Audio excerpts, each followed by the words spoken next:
सुनने आपके पास टाइम नहीं बचेगा प्रोग्राम करने। दुरुस्त बात है, सर्जरी आपने अच्छी की है। क्या सुनना है? पेट्रोल सुनना है, गैस सुननी है, बिजली सुननी है, डॉलर सुनना है। हम आएंगे तो 4000 से 8000 टैक्स चला जाएगा। क्या सुनना चाहते हैं मुझे बताएं, मैं वो सुना देता हूं। सारी चीजें मौजूद है। लेकिन काशिफ, मैं एक और आपके सामने एक डेटा और भी रखना चाहता हूं, और वो मेरे आप उससे डिसएग्री कर सकते हैं, उसकी जो मैं आपके सामने रखूंगा, लेकिन उसके ब्रॉडर कॉन्टूर से आप डिसएग्री नहीं कर सकते। मेरा अपना ख्याल ये है कि इस मुल्क में जो हमारा गरीब तबका हम जिसको कहते हैं, वो 12,000 से 50,000 रुपए महाना कमाने वाला तबका है, और जिसको हम मिडिल क्लास कहते हैं वो 50,000 से ऊपर का जितना तकरीबन 2 लाख तक। ठीक, ये हमारी मिडिल क्लास है।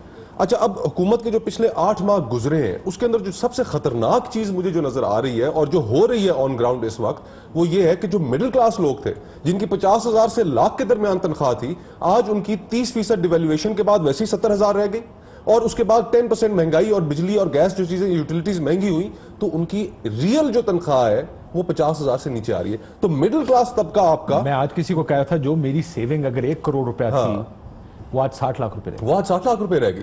तो अब क्योंकि डिवैल्यूएशन हुई, हाँ, और जो महंगाई बढ़ी, और उसके बाद बिजली गैस यूटिलिटीज अशिया आपके दौर में भी हुआ था। अगर आप कहें तो मैं ये कंपैरिजन दूं। सही है, सही है। आपके दौर में ज्यादा महंगाई आई थी, क्योंकि आपके दौर में परसेंटेज टर्म्स में डॉलर तकरीबन 50% से ज्यादा बढ़ा था। बिल्कुल ठीक है।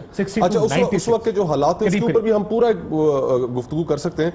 2008 का फाइनेंशियल क्राइसिस आपके सामने, सवात ऑपरेशन, बलूचिस्तान में जो आजादी की तहरीक चल रही थी, फिर उसके बाद जो 2 बड़े सैलाब आए, तो anyway, आपकी गवर्नमेंट का अगर आप कहेंगे, मैं क्योंकि इसको रखा हुआ है कल के प्रोग्राम के लिए, माजी से बाहर निकलते हैं ना। मैं भी चाहता हूं अली भाई भी ये गुफ्तगू ना करें, हम भी ना करें, उसका इंपैक्ट डिस्कस करें। आपके वज़रा, ये बड़ा अच्छा है, माजी से बाहर निकल। मसला ये क्या है कि आपके वज़ीर खारजा के बयान भी मेरे पास है। मैं गिलानी साहब, I want to do a comprehensive program, we have always been stuck in this economic quagmire, जो है एक भंवर में फंसे हुए हैं। हर आदमी आगे कहता है मईशत खराब है। नहीं तो जिस वक्त पाकिस्तान बना था, उस वक्त इंडिया ने आपके पैसे नहीं दबा लिए थे, तो गांधी जी ने उस वक्त भूख हड़ताल की पाकिस्तान को उसके पैसे दिलवाने के लिए। मेरे पास आपके बयान पड़े ये सारी, आपकी हुकूमत की पॉलिसी। 18 अप्रैल पेट्रोल महंगा, डीजल 3 रुपए महंगा, ठीक है। 80 गैस कीमतों में 91% लोग मुतासिर, ठीक है। गैस 31, सीएनजी 33% महंगी, गैस 70% नवंबर 2008 में महंगी, बिजली 31% महंगी करने का नोटिफिकेशन जारी है आपकी गवर्नमेंट। लेकिन उसके बावजूद एवरी गवर्नमेंट हैज डन, ठीक है, आपकी बात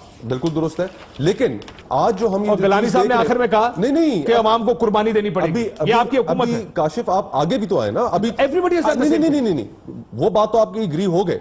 अब आगे जो IMF से मुआहदा करने जा रहे हैं, उस मुआहदे के नतीजे में अभी तो महंगाई आनी है, और उस मुआहदे की जो शराइत जो हुकूमत ने खुफिया रखी हुई है, वो सामने क्यों नहीं लेकर आ रहे? वो पार्लियामान के सामने भी लेकर आए, अवाम के सामने भी लेकर आए, और बताएं कि IMF से जो हम ये कर्जा लेने जा रहे हैं, उसके नतीजे में हम क्या महंगाई लेकर आएंगे। गिलानी साहब का बयान है, बिजली और IMF और वर्ल्ड बैंक के कहने पर महंगी की आपकी हुकूमत ने भी। बिल्कुल, लेकिन उस वक्त हमने क्या किया?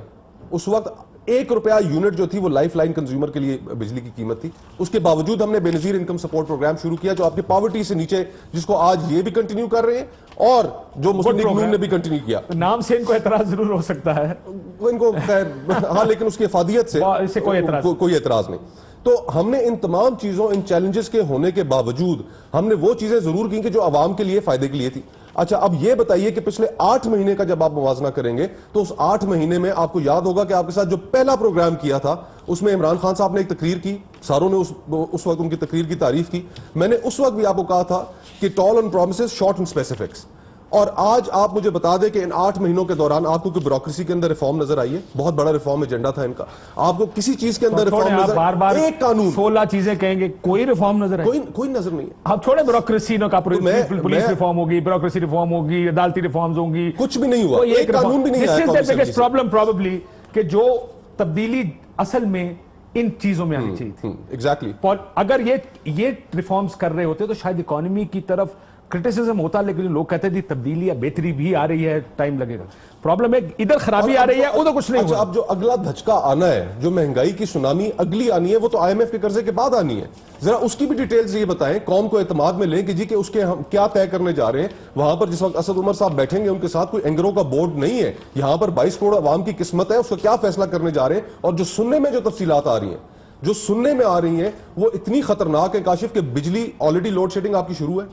लोड शेडिंग देहातों में आपकी शुरू हो चुकी है। میدانی علاقوں میں شروع ہو چکی ہے. بجلی کو انہوں نے اتنا مہنگا کر دینا ہے کہ جو لوگوں کے ساتھ گیس کے بلوں کے اندر ہوا ہے وہی حال بجلی کے ساتھ بھی ہوگا, اور پھر ڈالر مزید ڈی ویلیو ہوگا. تو بہت سی بہت جواب دینے کی ضرورت ہے. علی زیدی صاحب